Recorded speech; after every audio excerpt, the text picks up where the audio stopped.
Before you start taping, you're going to want to what's called back cutting. You want to back cut all the fluff off your board that comes from routering and cutting edges, and you want to cut out any board you can see is broken or bulging out. Cut that out because it'll eventually show up. The fluff here, you want to back cut that, get rid of it, because it can cause your tape to build up higher, and it can also cause air bubbling and stuff can happen. So you just need to take your utility knife down.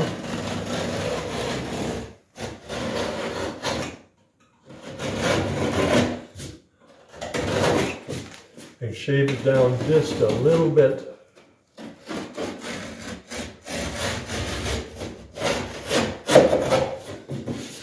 That takes out the fluff. That's nice and clean. You can see there's another one here. That edge is all fluffy. You cut that out, and you're not going to have the problems with build-up or bubbling happen. A broken board like this here sticking out, you want to get rid of that too. Just cut that all out, because that's going to,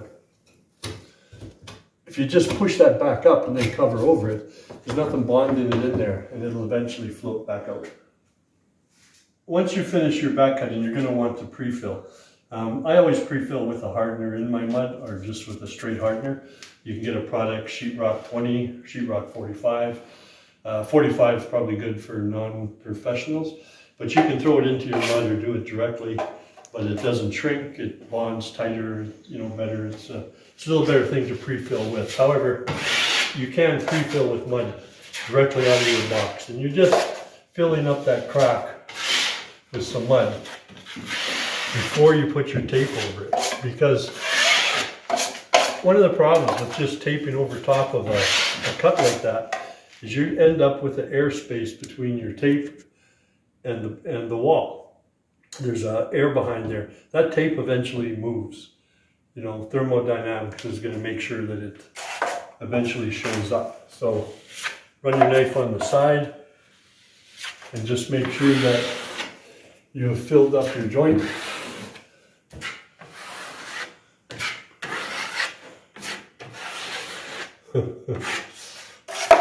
Might want to cut that. Look at chunks. Why is there more mud on one side than the other? This happens to be a bevel here. So this side is not. So this is why the one side is so much more uneven. But you can get that just from the way a stud is turned or the way the board's going into it. Why did you fill up the bevel? For tape flat. Well, I want this as flat as I can get it for when I put my tape on. This is not like a flat on your wall with two bevels. That you don't want to fill right up. But I already got this as my high side.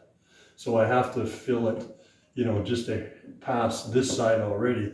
So to fill up the bevel in this circumstance is a proper thing to do. And then blow out right above your head.